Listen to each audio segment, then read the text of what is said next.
and welcome back.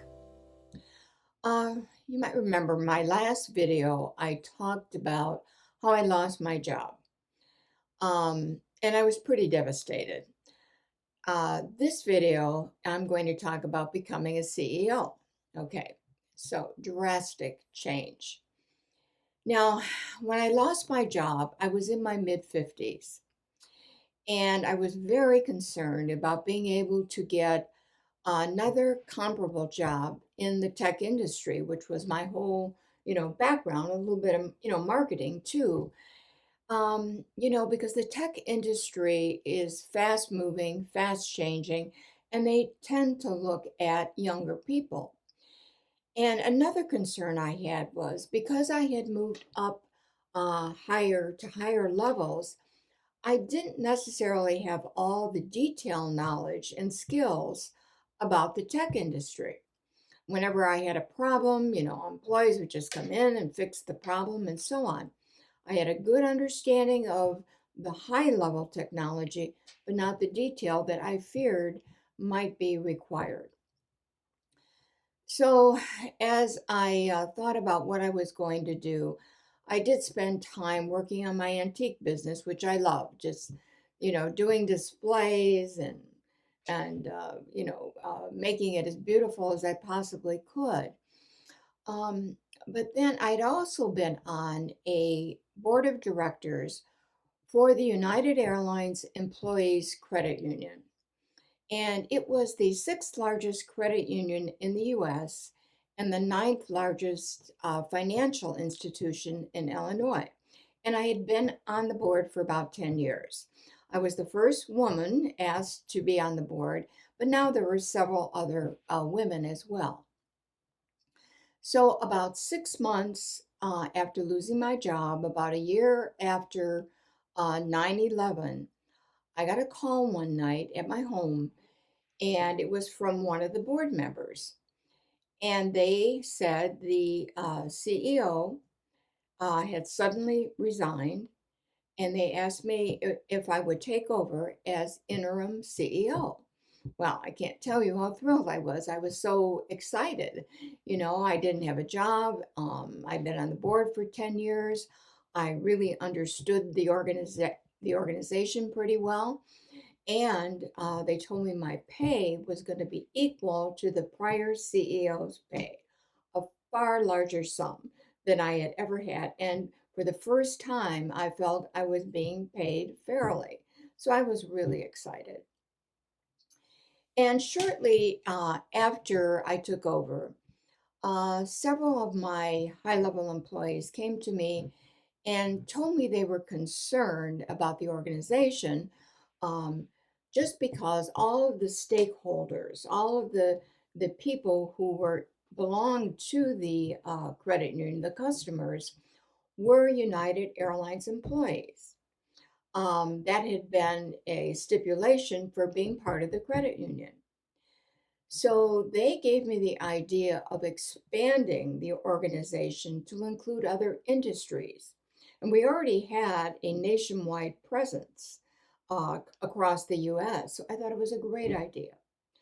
I took it to the board, one meeting. We made a huge presentation and they bought in. Now, I also give credit to myself for having gained, I think, respect with the other board members. Yes, some had come and gone and so on, but I worked really hard at that job that I got no pay for 10 years. Usually we had a monthly meeting and there was quite a bit of material to review before the meetings. I did my best to attend the meetings and to review the material and understand it beforehand. So I think that really helped in getting such a major decision made so quickly. It wasn't like I was an outside person that just came in and didn't know what was going on. Um, and another thing is, I looked at the organization and there were only men at the top. Had all the executive positions. There were quite a few women, like many organizations, within different lower level positions. and they were often viewed, I think, as being enablers versus leaders.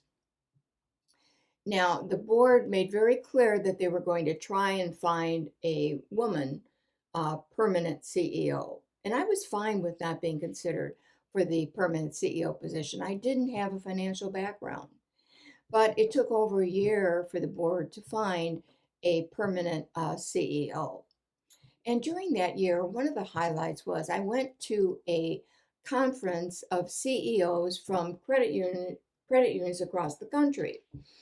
And one of the CEOs stood up in the conference and asked me about why I changed directions and to help them understand, what was going on. And as I gave my answer, I felt they were really listening. They were really focused on what I had to say. And at the end, I told them, I said, gentlemen, the biggest piece of advice I have for you is to consider my situation and what I'm thinking. First of all, I know I'm not being considered for the permanent CEO position. Therefore, I'm not thinking about increasing my pay or getting more stock options. All I'm thinking about is what is the best thing to do for this company, for this organization. And I think that's significant because, as most CEOs in many, many industries that I've seen, they're worried about their salary, they're worried about their tenure, they're worried about the competition, they're worried about the stock going up or down, instead of just being able to focus on the business at hand. So I thought that was significant advice to be able to give to the rest of those CEOs. And I know that they were listening and giving me, attention and respect, not because of who I personally was, but because of my CEO title. Another thing that was kind of interesting is that my father and my husband, who were both deceased now, had always said they saw me as a CEO. My father, even over the years, wrote two lengthy letters to me telling me why he thought I was going to be a CEO, and he was absolutely certain of it. Now, I dismissed both my father and my husband. I was thinking, what are they thinking? What are they smoking? Because at the time, and this was, later in 2002, and they were telling me this back in the 90s. In 2002, there were only about 2% of CEOs at Fortune 500 companies that were women. So, in my mind, it was highly unlikely. But the point I want to make is that at some level, and I think parents should think about this, at some level, maybe subconsciously, even though consciously I dismissed what they were saying, it's possible that subconsciously I believe them. And, when I became CEO, I remembered them saying that, many, many years ago. So, what I encourage parents to do is if you have a child that you see has certain skills, and if he or she shows certain desires, like you're not forcing something on them, but this is what they want to do, and they really want to get ahead, the more you can encourage them and believe in them, I think that makes a huge difference. Remember this little teacup that I have that says, the sky is the limit. I think telling them that can do nothing but help them if you think they desire it and they have the capacity to do it. If not, I don't encourage you to do so. And the other thing I want to leave you with is remember, you never know what the universe has prepared for you, what opportunities there might be for advancement, promotions, another great job, like happened to me. You just don't know. And I look back and I think, how could I have lost a job, you know, and been furloughed and then 6 months later become CEO. I really felt there were other forces working in my favor, but that's just my belief. Anyway, let's get into the 3 questions for today. Question 1. What role do you think luck or chance plays in advancement? Just like me, if I hadn't lost that job and been furloughed and been available, I don't think I would have been considered for that CEO position. Question 2.